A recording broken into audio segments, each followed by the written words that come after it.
Siang hari ini Tuhan, mari penuhi kami. Menit-menit ke depan kami rindu Engkau mengubahkan kami, sehingga paradigma kami, pikiran kami lebih mengerti betapa besar pengorbanan-Mu, betapa besar kematian-Mu berarti buat setiap kehidupan kami. Sehingga kami, Tuhan Yesus, akan menjadi pribadi yang akan selalu bersyukur atas hidup kami. Karena ada pribadi yang mau mati, yang mau menolong setiap kehidupan kami. Karena ada pribadi yang mau menggantikan kami. Kami tidak balas, kami tidak bisa membalas Tuhan besar kasih-Mu. Tapi hari ini kami mau belajar untuk taat dan lebih mengerti lagi akan apa yang menjadi isi hati-Mu, supaya kami menyenangkan-Mu. Terima kasih Bapa, di dalam nama Yesus, pakai hamba-Mu yang terbatas, tetapi kuasa Roh-Mu yang tidak akan pernah terbatas akan terus memberikan pewahyuan baru buat setiap kehidupan kami, sehingga kehidupan kami, Tuhan, akan menjadi pohon kehidupan yang akan bertumbuh. Kami tidak akan pernah digoyangkan, digoncangkan oleh angin badai taufan apapun, sehingga kami akan tetap tegak berdiri menjadi pohon kehidupan yang berbuah banyak, buah yang kami hasilkan tetap, dan kami akan menghasilkan buah yang bisa dikecap manis oleh banyak orang. Di dalam nama Yesus, terima kasih Bapak, terima kasih. Kami siap Tuhan Yesus saat ini mendengar apa yang menjadi kebenaran-Mu. Di dalam nama Yesus, kita semua yang percaya katakan amin. Puji nama Tuhan. Silakan duduk Bapak Ibu. Haleluya. Haleluya. Saya percaya saudara, walau hari ini kita memperingati yang namanya hari kematian Tuhan, tapi ada sukacita yang luar biasa dalam setiap kehidupan kita. Karena apa? Karena Tuhan mati buat kita. Amin. Haleluya. Mari kita buka Alkitab kita saudara di dalam Lukas 23. Lukas 23. Ayat yang ke 39.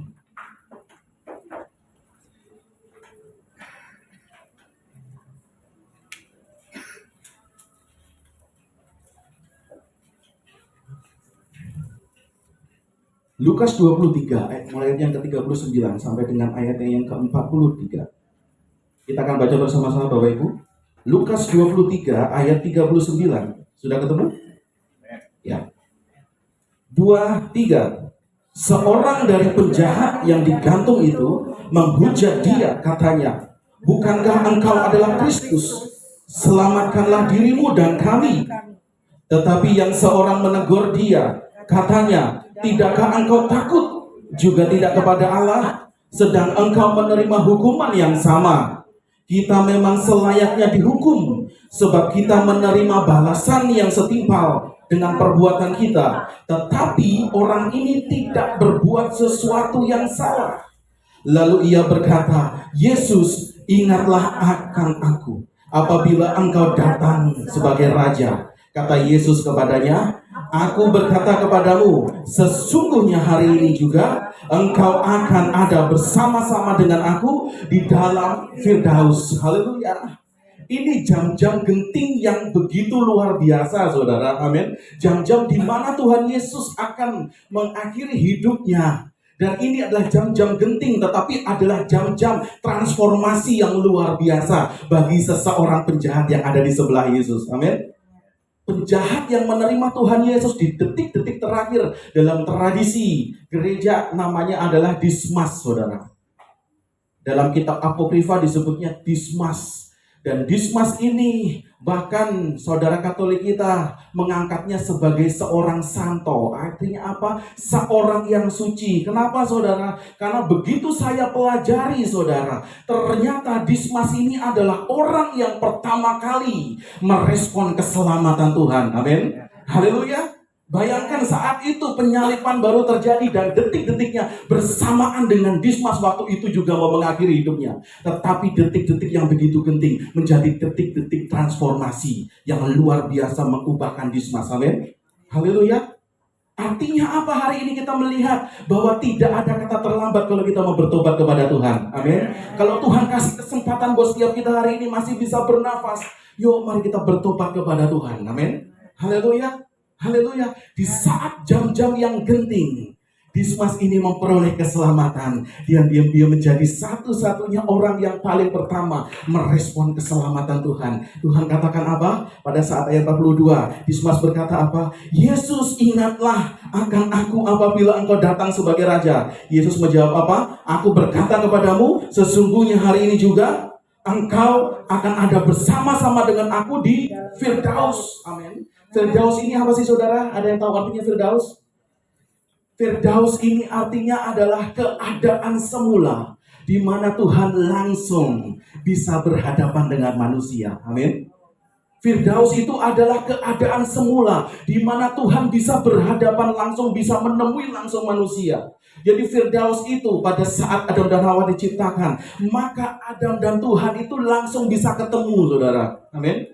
Ngobrol seperti saya ketemu sama Ibu Gembala, seperti saya ketemu sama Bung Sinyo. Bisa ketemu langsung ngobrol. Amin. Ini yang dinamakan Firdaus, artinya kehidupan bersama dengan Tuhan, inilah Firdaus. Amin. Haleluya. Lawan dari Firdaus itu apa, saudara? Adalah maut. Maut itu apa? Kehidupan di mana tidak ada Allah di situ. Amin. Jadi yang namanya maut itu adalah kehidupan di mana tidak ada Allah. Jadi hari ini kalau kita mungkin punya kekayaan, kecukupan, power, pangkat luar biasa, tapi kalau kita nggak bersama dengan Tuhan, hidup kita di dalam maut. Amin. Haleluya. Ini luar biasa, saudara.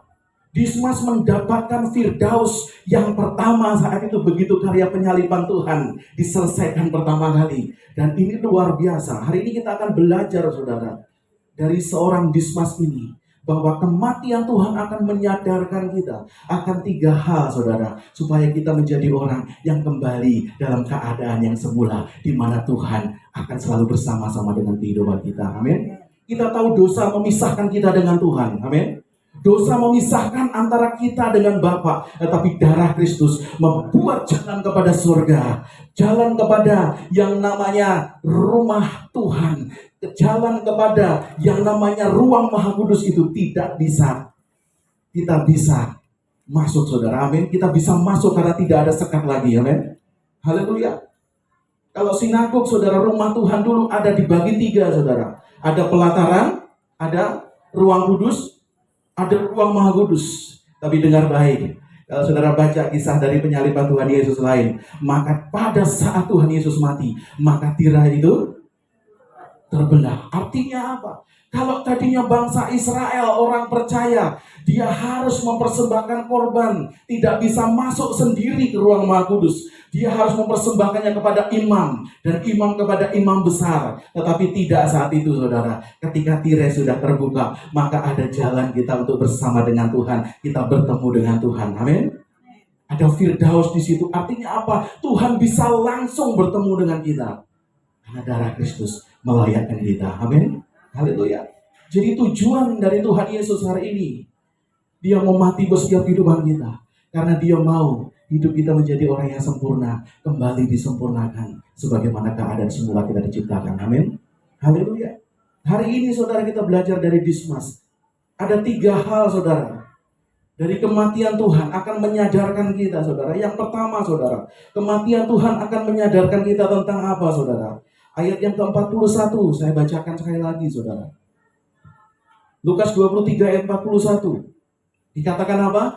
Kita memang selayaknya dihukum, sebab kita menerima balasan yang setimpal dengan perbuatan kita. Amin. Ini perkataan Dismas bilang begini, saudara. Kita memang selayaknya dihukum, sebab kita menerima balasan yang setimpal dengan perbuatan kita. Amin. Ini luar biasa Dismas bisa berbicara seperti ini, saudara. Artinya dia menyadari, saudara, bahwa setiap manusia ini berdosa, dan setiap dosa itu ada upahnya. Amin. Coba dibuka dalam Roma 6 ayat 23. Roma 6 ayat 23. Dikatakan apa di situ? Roma 6 ayat 23. Sebab upah dosa ialah maut, tetapi karunia Allah ialah hidup yang kekal dalam Kristus Yesus Tuhan kita. Amin. Haleluya. Artinya Dismas saat itu menyadari bahwa setiap dosa, setiap pelanggaran pasti ada resiko hukumnya. Amin. Kematian Tuhan menyadarkan kita bahwa setiap dosa, setiap pelanggaran harus ada penebusan. Amin. Kematian Tuhan menyadarkan bahwa tanpa Tuhan yang mati buat kita, kita nggak bisa selamat. Amin. Dikatakan apa? Karunia Allah ialah hidup yang kekal, karena Dia berikan anaknya yang tunggal. Tuhan berikan kekekalan kita menjadi hidup yang kekal. Amin. Haleluya. Haleluya. Jadi yang pertama, saudara, kematian Tuhan menyadarkan kita bahwa setiap dosa dan pelanggaran kita pasti ada hukumnya. Ada hukum yang akan kita dapatkan ketika kita melanggar. Tetapi kabar baiknya adalah Tuhan sudah menggantikan kita. Amin, haleluya. Tetapi kabar baiknya adalah Tuhan menggantikan kita di kayu salib. Amin, haleluya. Yang harusnya kita mati di situ, tapi Tuhan menggantikan. Amin. Artinya apa? Tuhan berikan pengampunan dalam setiap kehidupan kita. Amin. Karena tujuan Tuhan sebenarnya itu, saudara. Amin. Yuk kita baca di dalam Matius, saudara. Di dalam Matius 4 ayat 17. Makanya ketika Tuhan Yesus pertama kali dia mengajar, dia katakan ini, saudara. Sejak waktu itulah Yesus memberitakan apa? Bertobatlah, sebab kerajaan surga sudah dekat. Tuhan minta kita bertobat. Amin. Tuhan minta kita bertobat karena kerajaan Allah sudah dekat. Kerajaan Allah itu berbicara tentang apa, saudara? Kerajaan Allah itu berbicara salah satunya mengenai apa? Mengenai pengampunan. Amin. Haleluya. Kerajaan Allah datang karena Tuhan beri pengampunan buat setiap kehidupan kita. Amin. Makanya hari ini kalau kematian Tuhan menyadarkan kita bahwa dosa itu membuat kita akan dihukum, makanya kita harus minta ampun kepada Tuhan. Maka kita harus bertobat kepada Tuhan. Haleluya. Haleluya. Haleluya. Haleluya, saudara. Yuk kita baca, saudara, dalam Matius 18. Matius 18. Mulai ayat yang ke-21, saudara. Saya katakan tadi, kerajaan surga itu berbicara salah satunya mengenai pengampunan. Kemudian datanglah Petrus dan berkata kepada Yesus, Tuhan, sampai berapa kali aku mengampuni saudaraku jika ia berbuat dosa terhadap aku? Sampai 7 kali? Ayat 22. Yesus berkata kepadanya, bukan, aku berkata kepadamu, bukan sampai 7 kali, melainkan sampai 70 kali 7 kali. Ayat 23. Sebab hal kerajaan surga seumpama seorang raja yang hendak mengadakan perhitungan dengan hamba-hambanya. Terus, setelah ia mulai mengadakan perhitungan itu, dihadapkanlah kepadanya seorang yang berhutang 10 talenta. Terus, tetapi karena orang itu tidak mampu melunaskan hutangnya, raja itu memerintahkan supaya ia dijual beserta dengan istrinya dan segala miliknya untuk membayar hutangnya. Dengar baik, saudara. Hal kerajaan surga seperti seorang raja yang mau mengadakan perhitungan. Amin. Siapa yang punya hutang harus bayar. Amin. Siapa yang punya dosa harus dihukum. Amin. Tapi dengar baik, ayat 26 terus, saudara. Haleluya. Ayat 25 belum kita baca tadi. Ayat 25. Tetapi karena orang itu tidak mampu melunaskan hutangnya, raja itu memerintahkan supaya dijual beserta dengan anak istrinya dan segala miliknya untuk membayar hutangnya. Ayat 26. Maka sujudlah hamba itu menyembah dia, katanya, sabarlah dahulu, segala hutangku akan kulunaskan. Ayat 27. Lalu tergeraklah hati raja itu oleh belas kasihan akan hamba itu, sehingga ia membebaskan dan menghapuskan hutangnya. Inilah hal kerajaan surga, saudara. Amin. Bahwa Tuhan menghapuskan dosa hutang kita sehingga kita terbebas. Kita nggak perlu lagi seperti orang Yahudi bawa lembu dan menyembelih, amin, bawa kambing domba, bawa burung tekukur, enggak. Tapi dengan darah Kristus ketika kita percaya, seperti Dismas katakan bahwa aku, Tuhan, ingatlah aku ketika engkau dinyatakan sebagai raja. Dan Tuhan menjawab apa? Saat ini juga engkau bersama-sama dengan aku di Firdaus. Amin. Haleluya.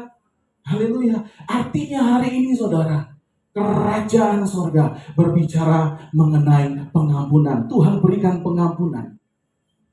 Tapi pengampunan itu bisa ada ketika apa, saudara? Pengampunan itu ada ketika apa? Kita kembali dalam Lukas 23 tadi, saudara. Ayat yang ke-41. Lukas 23, ayat yang ke-41. Dikatakan apa? Kita memang selayaknya dihukum, sebab kita menerima balasan yang setimpal dengan perbuatan kita. Bayangkan, saudara, ini Dismas, saudara, ini mengakui bahwa dia bersalah. Amin. Jadi hari ini pengampunan Tuhan terjadi ketika kita mengaku di hadapan Tuhan. Amin. Karena kita mengaku dengan mulut dan percaya dalam hati kita, Tuhan pasti akan mengampuni kita. Amin. Dia Tuhan setia dan adil. Tapi masalahnya hari ini keluar dari mulut kita enggak. Kalau kita mengakui bahwa kita berdosa di hadapan Tuhan. Dismas dengan segala kerendahannya, kita memang selayaknya dihukum karena kita adalah orang yang berdosa. Amin. Artinya dia sadar bahwa dia adalah orang yang berdosa. Dan dia mengaku saat itu, aku penuh dosa Tuhan. Amin. Hari ini, karunia yang besar Tuhan berikan buat setiap kehidupan kita. Kalau kita mau membuka diri dan berkata, Tuhan, ini dosaku, ampuni aku. Amin. Haleluya. Karena setiap siapa yang mengaku, Tuhan pasti akan lunaskan hutangnya. Amin. Haleluya. Suatu gebrakan yang luar biasa dari Bapak Presiden kita, saudara. Pada awal dia menjabat di tahun 2014, salah satu gebrakan di bidang keuangan perpajakan yang luar biasa apa, saudara? Ketika dia mengadakan yang namanya tax amnesty.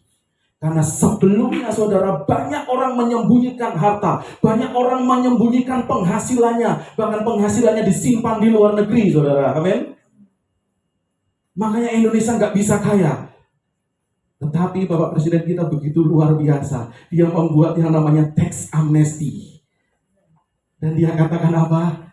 Oke, sekarang siapa yang punya harta, yang punya penghasilan yang lebih, yang tadinya menggelapkan pajak, yang tadinya mengemplang pajak, yang tadinya menghitung pajak nggak sesuai dengan apa yang sebenarnya hartanya banyak, saudara. Penghasilannya banyak, tetapi lapornya cuma segini.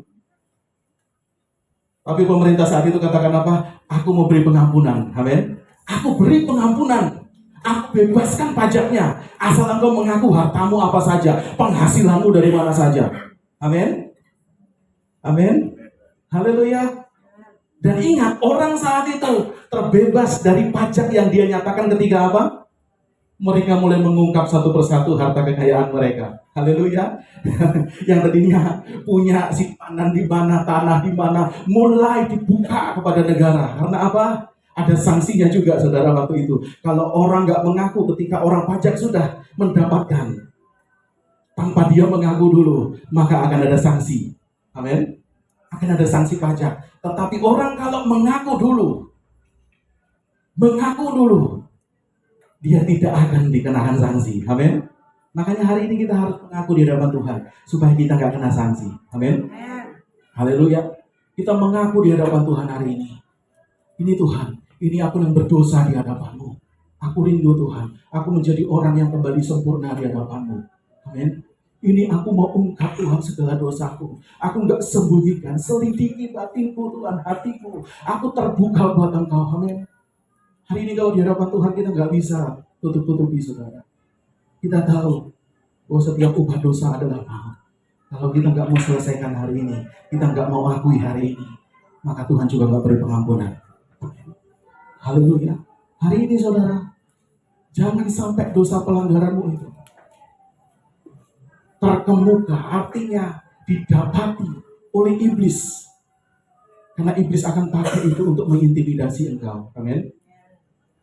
Sebelum dosamu itu dilucuti atau diketahui oleh iblis, dan iblis akan menggunakan itu sebagai alat untuk mengintimidasi engkau, lebih baik kau terbuka di hadapan Tuhan. Ini aku Tuhan, aku menghadapi hadirat-Mu, aku punya dosa ini Tuhan, ampuni aku. Selesai, saudara. Amin.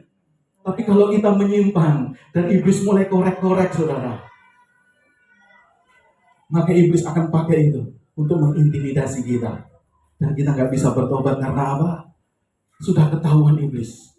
Makanya hari ini, sebelum ditemukan kesalahan kita oleh iblis, kita mengaku di hadapan Tuhan. Karena kalau kita mengaku di hadapan Tuhan, kita akan terbebas. Iblis nggak bisa menuduh lagi, kamu kan orang berdosa. Iya, betul. Aku dulu orang yang berdosa. Tapi darah Kristus sudah menyucikan aku, dan aku sudah mengakui di hadapan Tuhan. Amin. Haleluya. Siapa yang pernah dengar cerita Tono dan Rudi, saudara? Ada yang pernah dengar cerita Tono dan Rudi, saudara? Jadi ada seorang adik kakak yang bernama Tono dan Rudi. Tono ini adalah kakaknya, Rudi adalah adiknya. Dan dia punya papa mama yang luar biasa, saudara. Dan saat itu papa mamanya, karena hari Sabtu, saudara, papa mamanya mau kondangan, dan Tono dan Rudi itu dipesankan, ayo anak-anak, nanti papa sama mama mau kondangan. Kalian beres-beres rumah ya. Tono, kamu yang nyapu ngepel. Rudi, kamu yang nyuci piring. Dan ketika sudah dilakukan semua beres, saudara. Tetapi ketika Rudi mau mencuci gelas kesayangan dari mamanya, saudara, tinggal satu itu, saudara, tangannya terpeleset, saudara. Akhirnya gelas kesayangan mamanya jatuh dan pecah, saudara. Dan begitu takutnya Rudi melihat bahwa gelas kesayangan mamanya itu pecah. Dan ketika pecah, dia berkata, Kak Tono, bagaimana ini? Aku bisa dimarahin sama mama. Lalu Tono berkata seperti ini, dengan bijaknya. Dia berkata seperti ini, saudara, tenang adikku, biar aku biar urusan itu biar aku saja. Kamu diam saja, tenang saja. Oh begitu ya Kak Tono, aku nggak usah. Biar kakak saja. Nanti yang atur semuanya beres. Dan begitu bapak dan ibunya kembali, saudara. Papa dan mamanya kembali di rumah. Dan mulai ibunya berkata, aku haus, aku mau minum. Rudi mulai dak. Waduh, mamanya mulai cari gelas kesayangannya, nggak ada, saudara. Lalu dia bertanya, Rudi, kamu tadi cuci gelas mama? Iya, Ma. Di mana gelas mama? Lalu Tono membantu adiknya berkata seperti itu. Oh, mama, tadi waktu Rudi nyuci piring, ada kucing lewat. Jadi tangannya si Rudi ini nggak sengaja menjatuhkan gelas mama, sehingga gelas mama pecah. Oh, karena kucing. Oh ya sudah, mama pakai gelas lain saja. Dan hari itu tidak terjadi apa-apa, saudara. Hari Minggu tidak terjadi apa-apa, saudara. Hari Senin, saudara, pada saat kedua anak ini sekolah, Tono dan Rudi, mulai Tono memainkan perannya. Adikku yang paling ganteng, iya kakak, sini dok uang jajanmu buat kakak. Kak, kan aku juga pengen jajan. Ingat kucing ya. Hari Selasa juga begitu, mana setorannya? Hari Rabu juga begitu, mana setorannya? Ingat kucing. Gitu kan? Sampai hari Kamis dia nggak tahan, akhirnya dia nangis pulang sekolah. Ditanya mamanya, kenapa kamu Rudi? Aku nggak jajan Ma selama 4 hari. Kenapa? Kan mama kasih uang jajan, emang kurang? Enggak Ma, uang jajannya diminta sama Kak Tono. Kenapa diminta? Sebenarnya Ma, Rudi mau ngaku. Sebenarnya yang mecahkan gelas mama itu aku, bukan kucing. Oh gitu, ya sudah kalau begitu. Mama gak marah? Enggak. Waduh Ma, kalau begitu aku ngaku saja dari kemarin. Haleluya. Kadang-kadang kita seperti itu saudara, kita menunda-nunda pengakuan terhadap Tuhan. Dan akhirnya iblis pakai kita untuk mengintimidasi terus. Amin. Hari ini jangan pernah ada yang kau sisakan terbuka di hadapan Tuhan. Kalau satupun engkau hari ini masih menyisakan kesalahan dan dosa, maka iblis akan pakai untuk mengintimidasi engkau setiap hari. Dan selamanya engkau gak bisa menerima hadirat Tuhan secara dasar luar biasa. Karena apa? Hidupmu terintimidasi. Amin. Jadi hari ini saudara, kematian Tuhan menyadarkan kita bahwa setiap dosa harus ada hukumnya. Setiap dosa harus ada balasan yang akan menimpa kehidupan kita. Tetapi dengan pengampunan, ketika kita datang mengaku, seperti Dismas katakan, ini Tuhan aku yang berdosa di hadapanmu, maka Tuhan mengampuni. Dan saat itu juga dia kembali, amin, kembali menjadi pribadi yang sempurna, menjadi orang yang bersama dengan Tuhan di Firdaus. Haleluya. Ini yang kedua saudara, ini yang pertama. Yang kedua saudara, kematian Tuhan menyadarkan apa saudara? Masih ayat 41 saudara. Yang kedua, kematian Tuhan menyadarkan apa? Kita memang selayaknya dihukum sebab kita menerima balasan yang setimpal dengan perbuatan kita. Tetapi, katakan apa? Orang ini tidak berbuat sesuatu yang salah. Ini Dismas yang bicara loh saudara. Amin. Ini bukan murid Tuhan Yesus yang berbicara. Ini Dismas saudara. Penjahat yang ada di samping Tuhan Yesus berkata apa? Tetapi orang ini tidak berbuat sesuatu yang salah. Dia begitu mengenal Tuhan. Amin. Dia begitu mengenal Tuhan. Dugaan saya saudara, Dismas ini dia pernah mendengar ajaran Tuhan. Dan paling tidak dia mendengar dari rasul-rasul, dari murid-murid Tuhan. Karena dia bisa bilang seperti ini dengan pasti. Tetapi orang ini tidak berbuat sesuatu yang salah. Berarti dia tahu kehidupan Yesus. Dia kenal siapa Yesus. Amin. Haleluya. Dia begitu mengenal Tuhan. Tapi saya mau katakan, walaupun dia mengenal Tuhan, toh akhirnya dia tetap menjadi seorang penjahat. Amin. Artinya hari ini saudara, kematian Tuhan menyadarkan kita yang kedua. Mengenal Tuhan akan menjadi sia-sia tanpa kita mengenakan pribadi Tuhan, tanpa kita mengenakan hidup Kristus dalam hidup kita. Amin. Haleluya. Kita mengenal Tuhan akan menjadi sia-sia kalau kita nggak mengenakan hidup Yesus dalam hidup kita. Amin. Kalau cuma mengenal, iblis saja mengenal Yesus. Amin. Kalau cuma mengenal, setan saja tahu ini Yesus. Tapi Tuhan butuh bukan hanya sekedar kenal. Amin. Tuhan butuh kita mengenakan pribadinya dalam hidup kita. Haleluya. Artinya kita mengenakan Tuhan, artinya apa saudara? Menjadikan Tuhan sebagai teladan dalam setiap kehidupan kita. Amin. Jadi yang kedua saudara, hari ini kematian Tuhan menyadarkan kita. Menyadarkan kita bahwa ketika kita menjadi orang yang mengenal Tuhan, tanpa kita mengenakan Tuhan dalam hidup kita, maka akan menjadi sia-sia. Amin. Makanya gak heran kalau ditanya, kamu beribadah di mana? Oh, di GBI. Oh iya. Tapi hidupnya masih mencuri, merampok, masih jahat. Haleluya. Dia hanya sebatas kenal Tuhan, tetapi dia tidak mengenakan hidup Yesus di dalam hidupnya. Amin. Jadi hari ini kematian Tuhan mengajarkan kita supaya kita mengenakan hidup Kristus. Kita mengenakan teladan Yesus. Amin. Menjadi teladan, Yesus menjadi teladan dalam hidup kita. Artinya apa saudara? Kalau Yesus menang terhadap egonya, amin, maka kita juga harus menang terhadap ego kita. Amin. Salah satu kemenangan yang terbesar ketika Tuhan Yesus berkata apa di Taman Getsemani, saudara?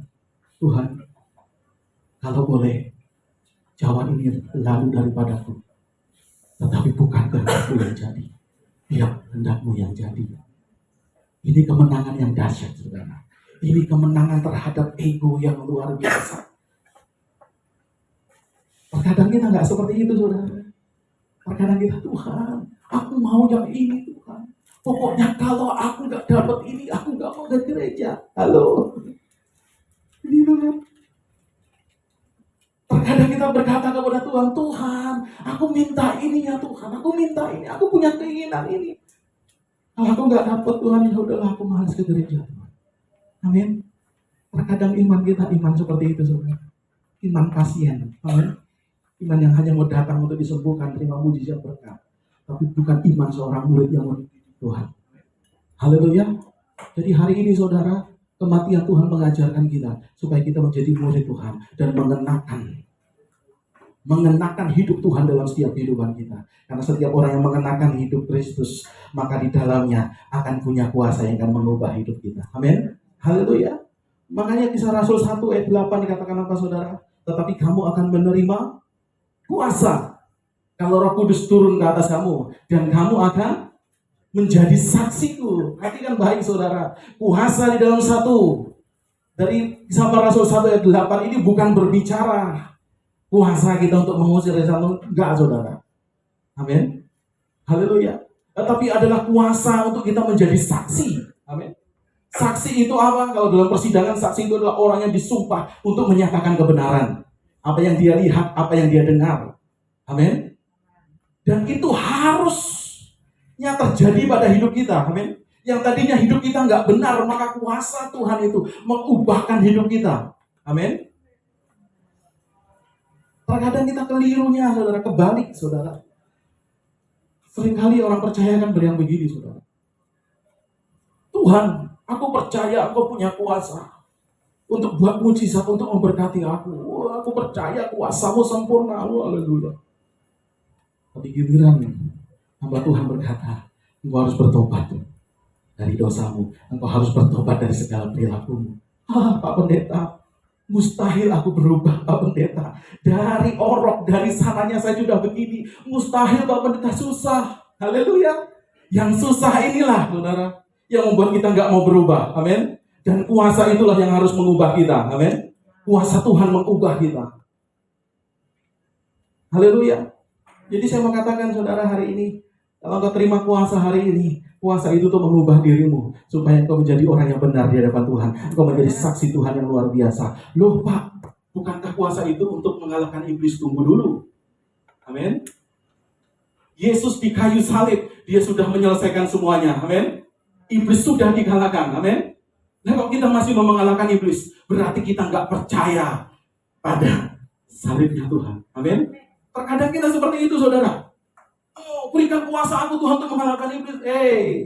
Iblis sudah kalah 2000 tahun yang lalu. Tapi Pak, kok kita masih disesatkan oleh iblis? Ingat, dalam 1 Petrus 5 ayat 8, coba dibaca. 1 Petrus 5 ayat 8. Saya mau katakan, korban Yesus itu sempurna, amin. Dan dia bukan hanya mengalahkan dosa, tapi dia juga mengalahkan iblis. Dan iblis sudah tidak punya kuasa lagi, amin. Sadarlah dan berjaga-jagalah, lawanmu si iblis berjalan keliling sama seperti singa yang mengaum-ngaum dan mencari orang yang dapat ditelannya. Singa itu menelan apa gigit, saudara? Gigit. Tapi kenapa ini menelan? Karena sudah nggak ada gigi. Dia ompong. Makanya iblis itu seperti singa ompong.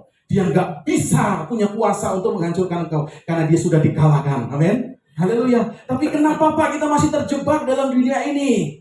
Ingat, walaupun iblis sudah nggak punya kuasa, dia ompong. Tetapi dia masih bisa memanipulasi. Dia masih punya tipu daya. Makanya kalau kita pelayanan pelepasan, saudara, bukannya kita berkuasa mengalahkan iblis, enggak. Iblis sudah kalah. Amin. Tapi kalau kita pelepasan, kita sedang declare bahwa darah Kristus 2000 tahun yang lalu itu sudah cukup untuk menebus dosaku.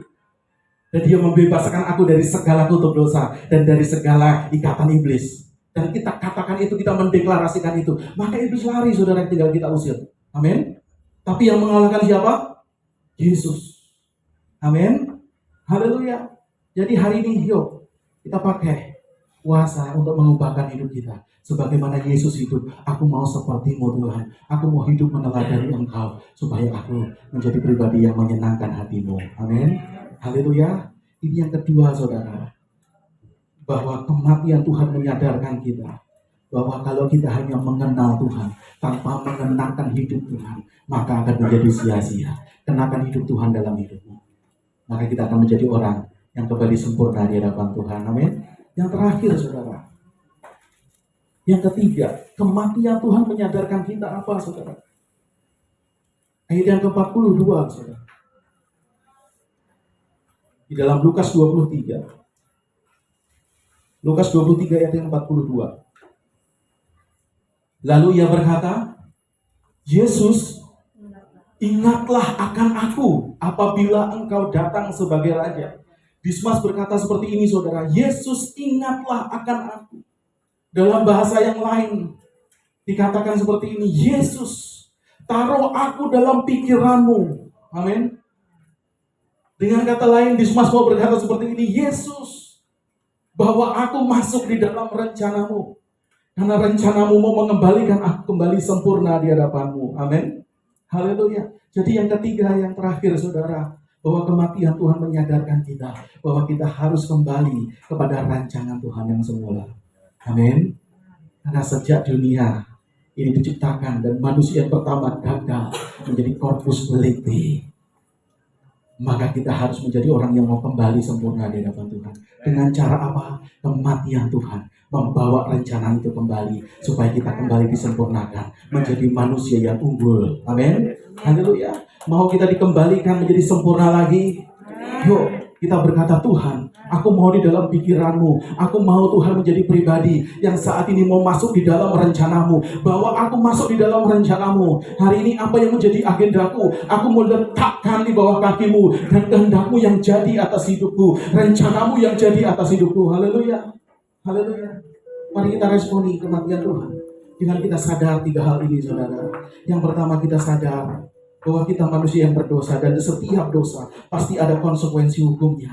Kita sadar hari ini bahwa kita tidak bisa hanya mengenal Tuhan, tapi kita harus mengenakan hidup Tuhan dalam setiap kehidupan kita, supaya kehidupan kita nyata. Ada Yesus di dalam hidup kita. Kita bukan hanya orang yang kenal Tuhan, tetapi kita orang yang mengenakan hidup Tuhan. Amin. Haleluya. Dan yang ketiga, saudara, mari kita berjalan di dalam rencana Tuhan, karena rencana Tuhan membawa kita kembali sempurna sebagai ciptaannya yang baru. Amin. Haleluya. Mari kita berdiri, saudara. Kita akan belajar lagu baru, saudara. Lagunya gampang, saudara. Multimedia boleh tampilkan. Haleluya. Yesus.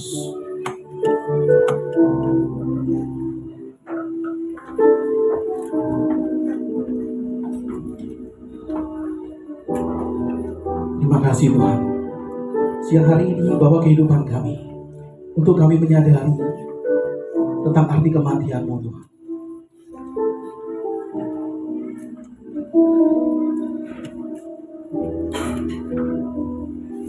Kalau saudara sepakat dengan lirik dari lagu ini, saudara nanti boleh mengikuti. Yes. Haleluya.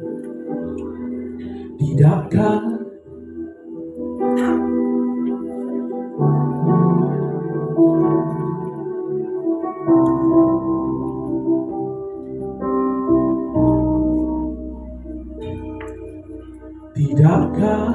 kau sadari Dia mati bagimu, menanggung hukuman bagimu. Seharusnya dirimu yang mati di situ, tapi kasihnya bagimu.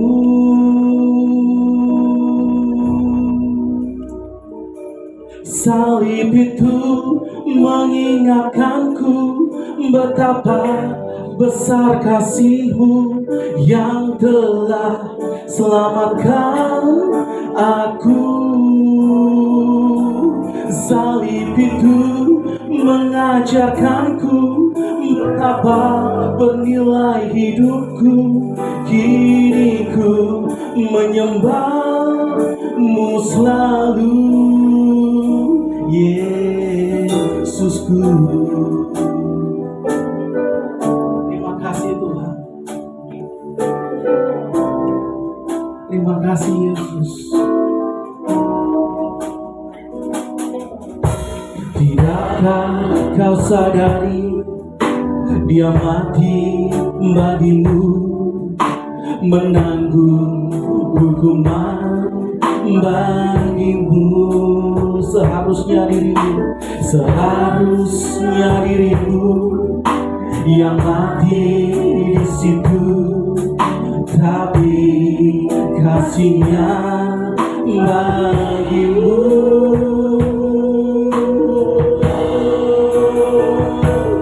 Salib itu mengingatkanku betapa besar kasih-Mu yang telah selamatkan aku. Salib itu mengajarkanku betapa bernilai hidupku. Kini ku menyembah-Mu selalu.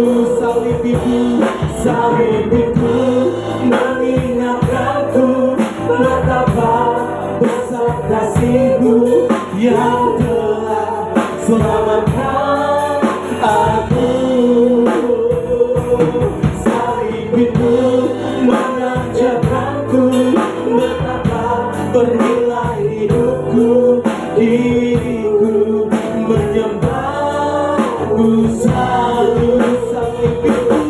Salib itu mengingatkanku betapa besar kasih-Mu yang telah selamatkan aku. Salib itu mengajarkanku betapa bernilai hidupku. Kini ku menyembah-Mu selalu.